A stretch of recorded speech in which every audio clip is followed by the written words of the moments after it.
The Antiquary is not a tiara chasing channel particularly, but this week I might make an exception, for you would need to have been living under a stone not to have seen and appreciated the glorious tiara that the Princess of Wales was wearing at the state banquet during the German state visit this week. It is called the Oriental Circlet and it dates from 1853, and it is the oldest tiara in the royal collection. Before the comments box fill up, the George IV diamond diadem doesn't count, as it was made for a man. The Oriental Circlet is an object that has been little seen over the course of the last few decades. Queen Elizabeth II wore it only once in her lifetime, and this is the first time that Catherine has worn it. It was, however, a firm favourite of Her late Majesty Queen Elizabeth, the Queen Mother. Now, this circlet was designed for Queen Victoria by her husband Prince Albert, the Prince Consort, and it gives me a way in to talk about Prince Albert as a jewellery designer, for this circlet was not a one-off. Two other tiaras designed by Albert for Queen Victoria still survive, and I want to have a look at them too in this brief video, so you get 3 tiaras today for the price of 1.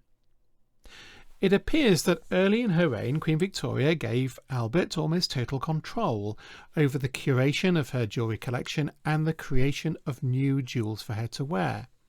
In her journal of 1843, Queen Victoria wrote, "Albert has such taste and arranges everything for me about my jewels." Albert was indeed a very gifted man with great taste and wide-ranging talents, and I'm sure had his life been different, he may well have been an architect or designer. So let's have a look in a little more detail at the Oriental Circlet of 1853 worn by the Princess of Wales this week. Although it was designed by Prince Albert, it was made by Garrard's, the then court jewellers. When they first made it, it was set with 2,600 diamonds and opals, which were at the centre of each of the repeating elements.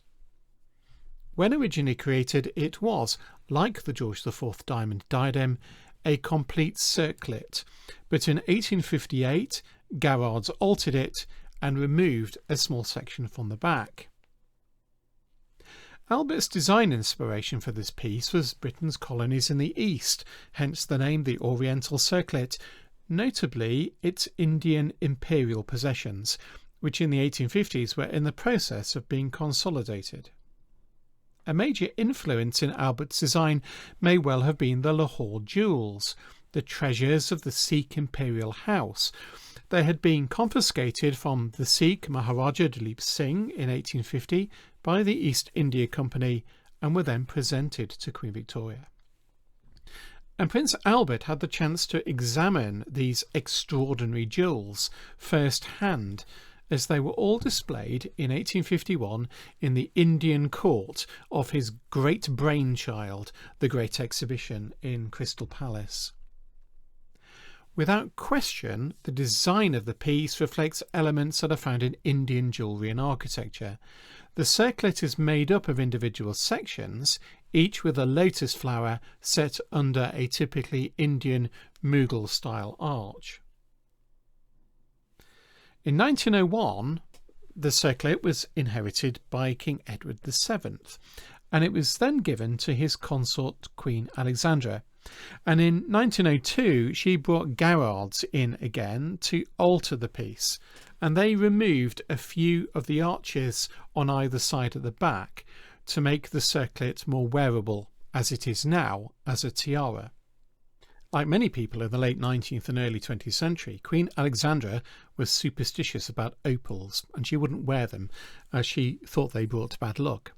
And she had the opals removed from the circlet and replaced instead with a set of Burmese rubies that had been given to Queen Victoria in the 1870s as a gift by young Bahadur Rana, the Prime Minister and the de facto ruler of Nepal. These rubies, which are set in the centre of each lotus flower, remain in the circlet today. Now, although the Oriental Circlet is the oldest tiara in the royal collection now, There are two earlier tiaras designed by Prince Albert for his wife that still survive, but they were later given to other members of the royal family and have descended through their family lines. The earliest of these is Queen Victoria's sapphire and diamond coronet. It was designed by Prince Albert in 1840 at the time of his marriage to the Queen, and it was completed and delivered in 1842. The design of the coronet is Gothic. It is medieval, very much reflective of the Gothic revival aesthetic that was fashionable in the 1850s. It has alternating tall and short florons, and it is based on a Rautenkrantz, the crown that forms a charge on the coat of arms of Saxony, Albert's family coat of arms. Prince Albert's design was realised by the Queen's jeweller, Joseph Kitching, who charged £415 for the work, as recorded in the Queen's private account book. This is a rather small sum for such a work, which may well reflect that the diamonds and the sapphires were reused from jewellery that had been given to Queen Victoria by King William IV and Queen Adelaide. Now, the Queen is depicted wearing the coronet in a number of paintings, including this painting of 1842 by Winterhalter, in which she is shown wearing the piece encircling the chignon, the bun on the back of her head. In this portrait of 1845 by Robert Thornburn, she is shown dressed in Tudor dress with her young son Prince Albert, the future Edward VII. The romantic Gothic aesthetic of the piece working beautifully with the Tudor costume she is wearing. The final time Queen Victoria wore this circlet was in 1866, when she opened Parliament, and where its Gothic revival aesthetic would have blended perfectly with the House of Lords chamber and its fittings of the 1840s by Augustus Welby Northmore Pugin. Now, this sapphire and diamond coronet remained in the royal collection until 1922, when it was given to Princess Mary, the Princess Royal, the eldest daughter of King George V, at the time of her marriage to Viscount Lascelles, who would later inherit the earldom of Harwood. And it continued in Princess Mary's collection until her death in 1965, and was then inherited by her son, the 7th Earl of Harwood. Now, his second wife Patricia would wear it quite often during her lifetime, and here she is wearing it, much as Queen Victoria did, encircling her bun. The 8th Earl of Harwood inherited the piece, but sold it to a London dealer in 2015. In 2016 it was sold again to a buyer from overseas who wanted to take it out of the country, but thankfully its export was stopped by the government.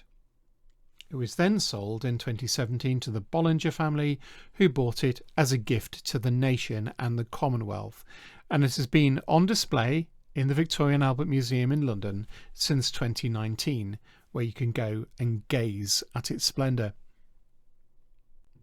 The third tiara, designed by Prince Albert for his wife, is the diamond and emerald tiara. It was made as part of a parure that contains a matching necklace, pendant, brooch and earrings. Once again, Prince Albert went to Joseph Kitching to realise his design, and the whole set cost £1,150. Again, a price which may indicate that some of the stones were not purchased from Kitching, but were provided from the royal collection. The tiara and parure were presented to Queen Victoria in 1845, and in her journal she remarked how completely delighted with the lovely diadem of diamonds and emeralds designed by my beloved Albert, and she praised his wonderful taste. Again, the piece is very much in the prevailing Gothic revival style of the 1840s. Gothic revivalism, medievalism was all the rage in the early part of Victoria's reign. The band of the tiara is formed of geometric elements that are created from diamonds and cushion-cut emeralds, which are arranged in graduated size. The band is then topped with 19 pear-shaped emeralds, which are once again graduated, the largest central emerald weighing 15 carats. These rise from diamond florons. Between the main florons, just as in the sapphire and diamond coronet, are shorter florons. An emerald set on a pair of diamond scrolls and then topped by a brilliant cut diamond.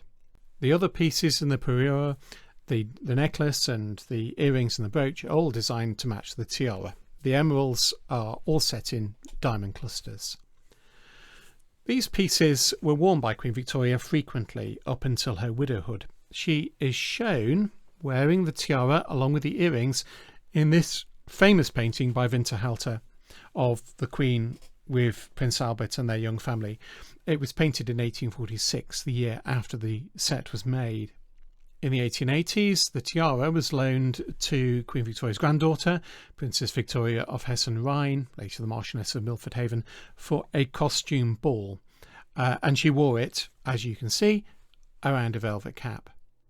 However, in 1893, the Queen seems to have given the whole set on loan to her daughter, Princess Louise, the Duchess of Argyll. Now, it appears that at some point, it isn't quite certain when, the whole set was then given to Louise, the Princess Royal, the first Duchess of Fife, who is the eldest daughter of King Edward VII, and it has remained in the hands of her descendants ever since. It passed on her death to her daughter, the Princess Alexandra, the second Duchess of Fife, and then when she died without any living children, it then passed to her sister's son, James Carnegie, the third Duke of Fife. And the piece is still owned by the fourth Duke of Fife. Following the death of the third Duke in 2015, the present Duke loaned the tiara, the rest of the diamond and emerald set, and several other impressive tiaras that belong to Princess Louise to historic royal palaces. They are now on display in Kensington Palace, Queen Victoria's childhood home. All three of these tiaras demonstrate the great skill of Prince Albert as a jewellery designer, and they reflect the prevailing style and fashion of the time, one that was looking back to Britain's medieval Gothic past, as well as to the future and to its burgeoning empire. Thanks for watching. If you enjoy this channel, you're bound to enjoy my magazine, The Antiquary. Published every month, it is a labour of love for me, and in it I explore some of the more obscure aspects of our shared history, all beautifully illustrated in full colour. It ships across the world, is offered in print and digital format, and readers give it 5 stars on Google. If you love your history like me, particularly the history of objects, buildings, people and places, why not consider subscribing?